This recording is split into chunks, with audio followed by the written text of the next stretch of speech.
verset 17 au verset 18, Dieu te parle pour ton propre bien.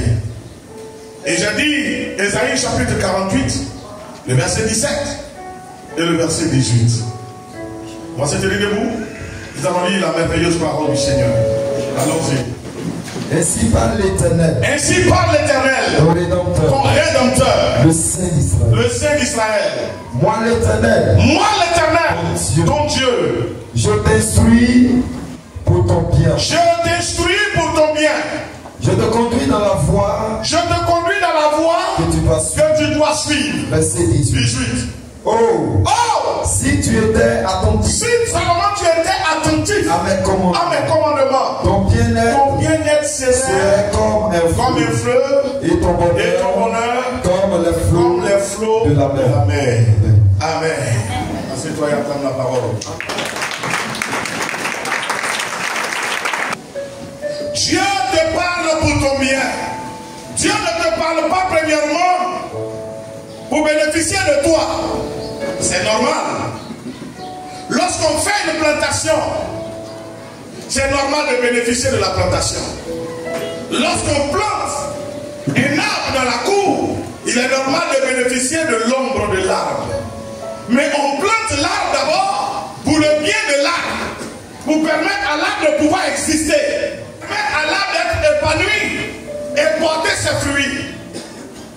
C'est lorsque l'arbre aurait porté ses fruits qu'on peut espérer profiter de ses fruits.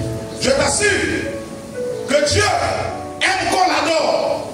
Dieu aime qu'on le prie. Dieu aime tout cela. Dieu prend plaisir à notre louange.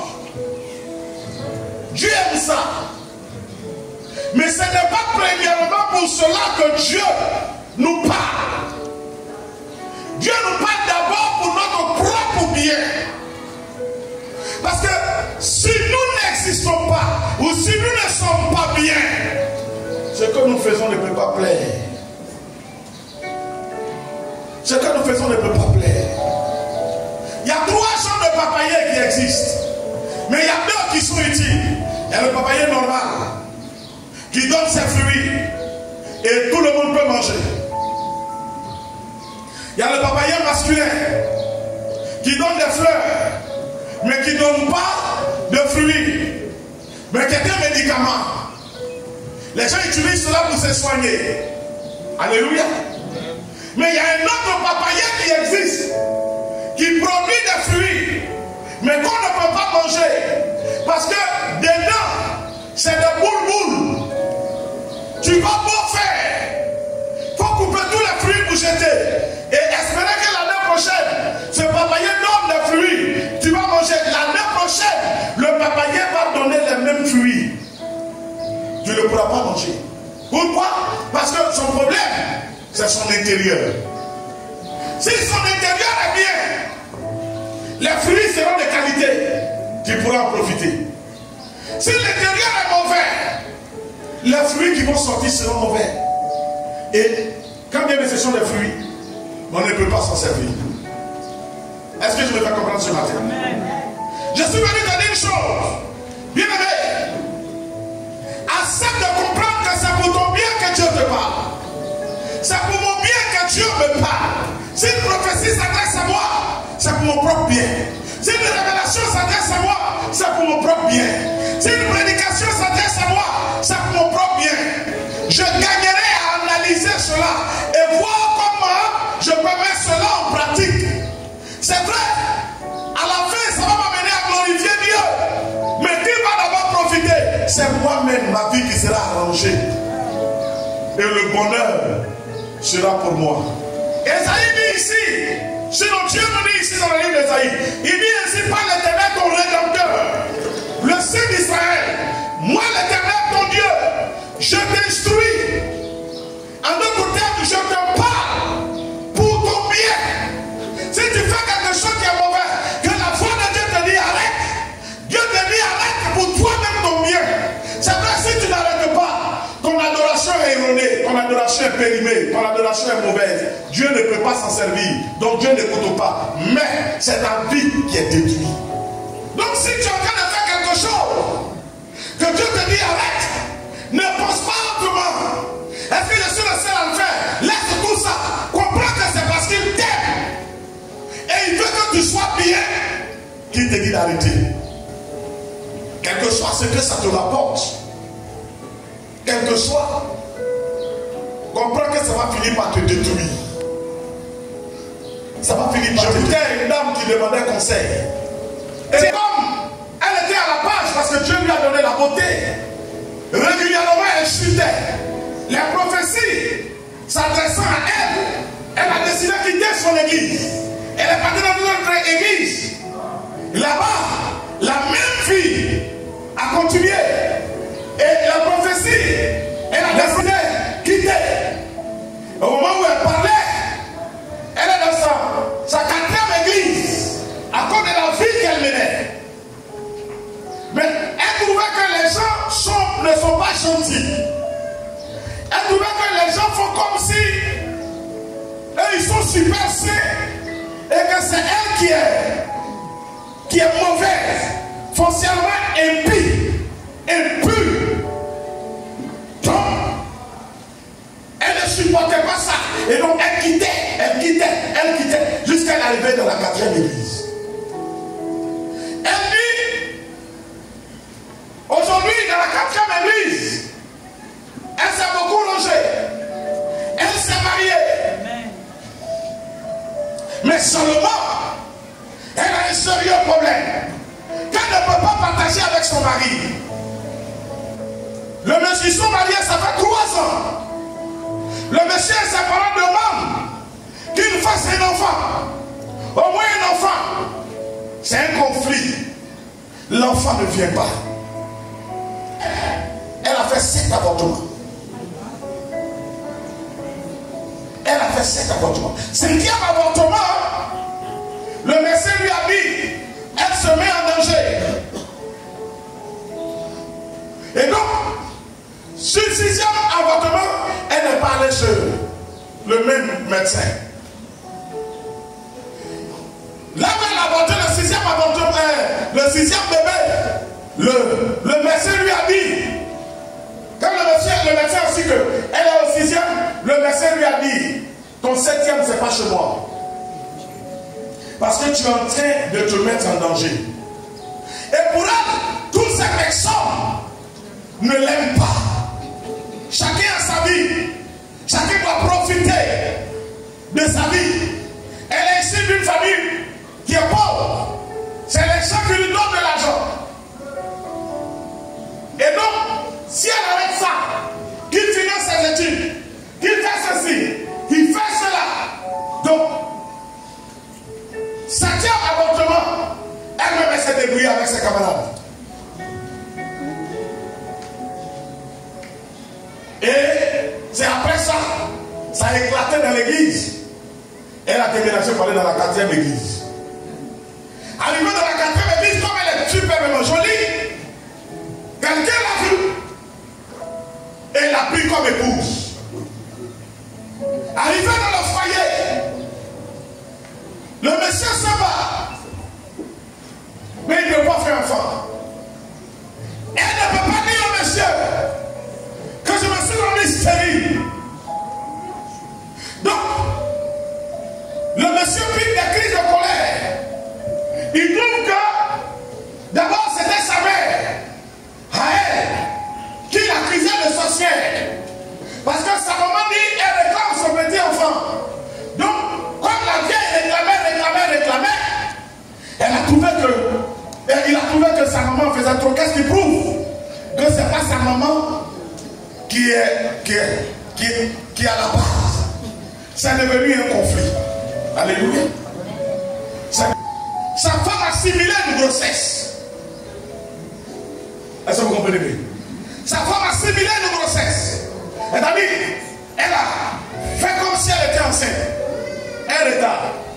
Et Dieu qui est Dieu, ça va coïncider sur sa mère à elle.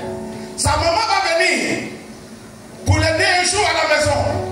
Donc, comme ils sont dans du duplex, sa maman était en train de préparer. Avec elle, ils ont laissé le repas, les femmes même, les ragots. Donc, dans les ragots, elle elles sont montées à l'étage.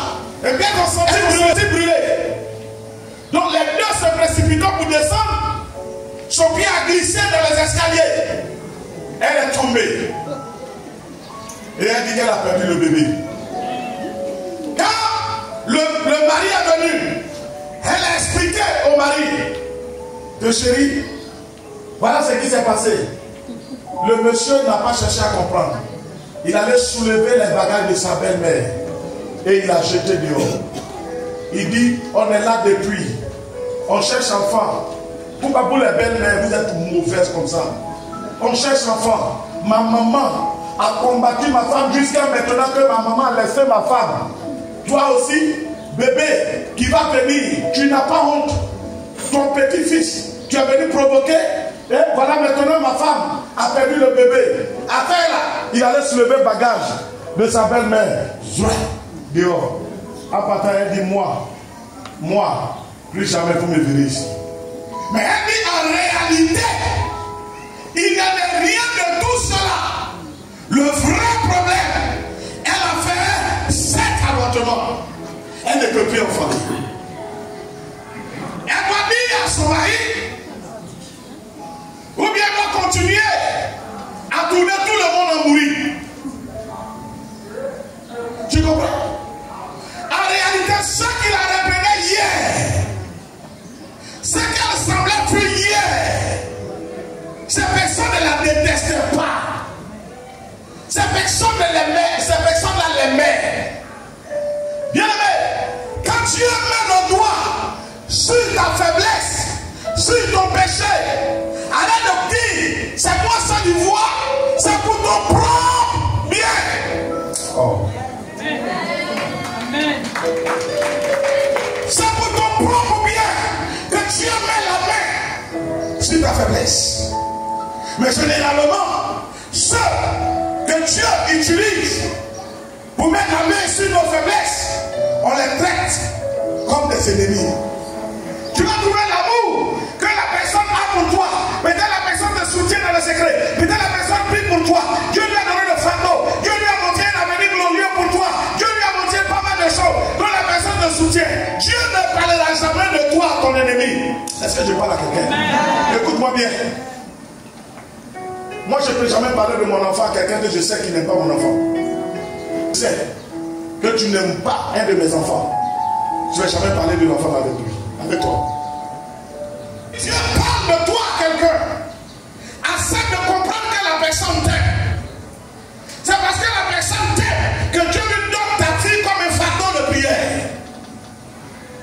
C'est parce que la personne t'aime que Dieu te donne, Dieu confie ta vie à ce dernier comme un sujet de prière. La personne sait qu'en venant te reprendre, tu ne peux pas reprendre cela, mais son amour pour toi l'empêche de se taire.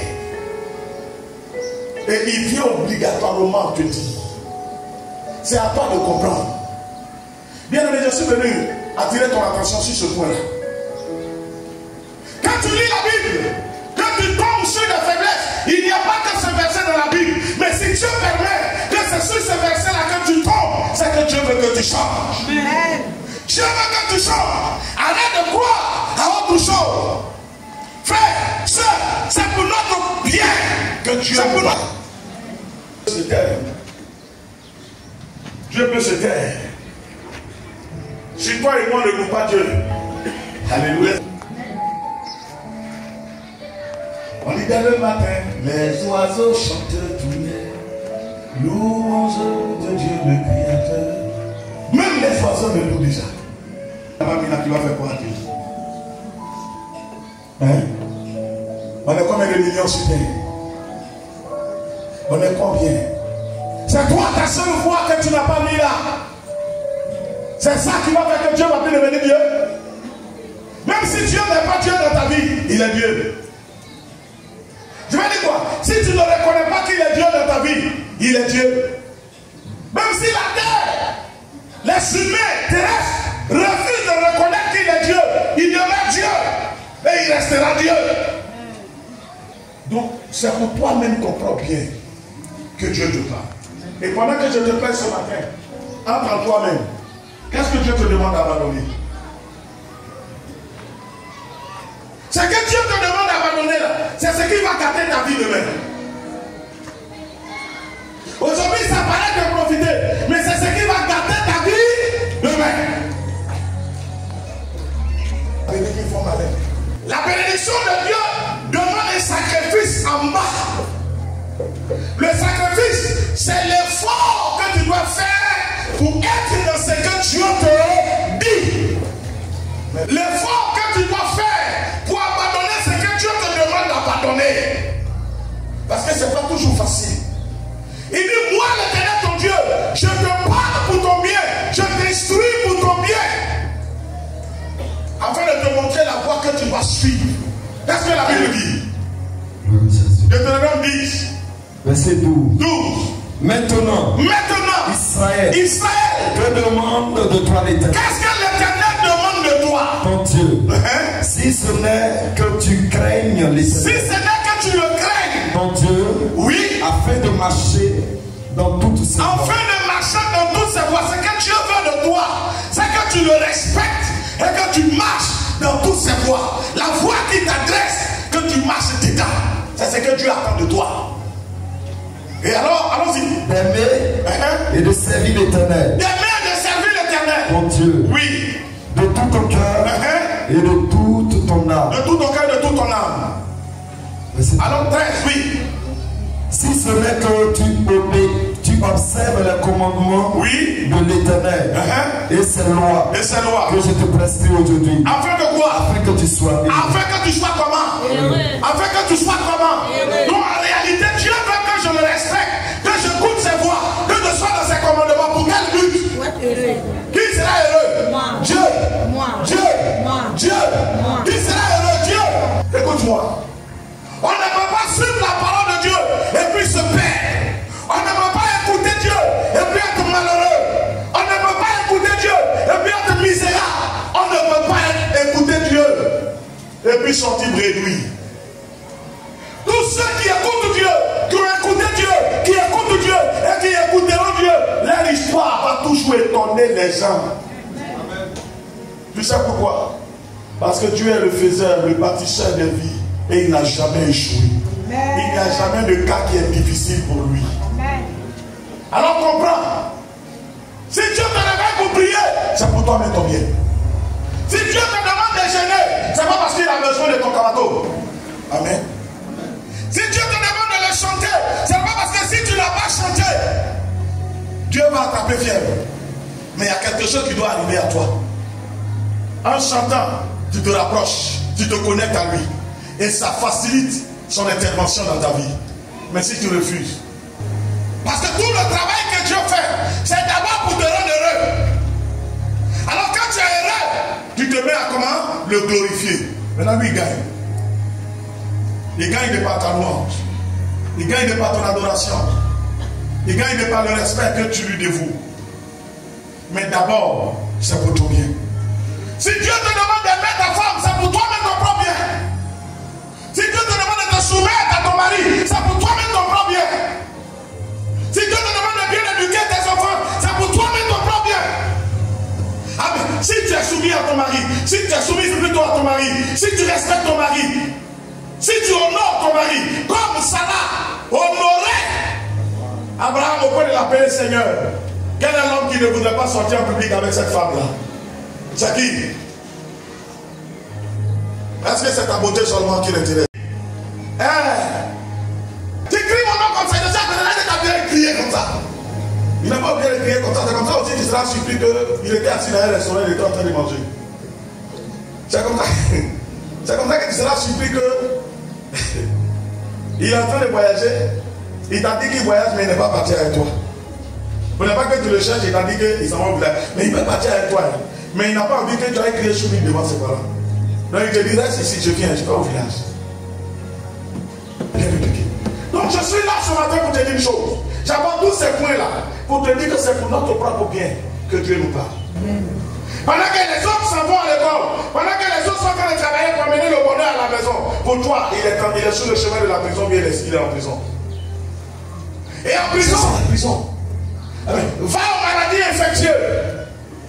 Va voir les insolents, ceux à qui on ne peut pas donner des conseils, qui vivent leur vie comme ils veulent, et jusqu'à ce qu'ils tombent malades. Va aux maladies infectieuses. C'est ma bouche qui ne peut vous fumer. Tu as quoi à voir dedans? Je n'ai rien à voir dedans, mais demain j'aurai quelque chose à voir. Quand tes poumons seront à terre, et que tu seras aux maladies infectieuses, va voir. Alors je pose la question pour terminer. Qui veut être heureux? Amen. Qui ici veut être heureux? Amen. Comprends alors que c'est pour ton bien que Dieu te parle. Amen. Que Dieu te bénisse. Amen. Que sa grâce soit sur toi. Amen. Escom Monsieur.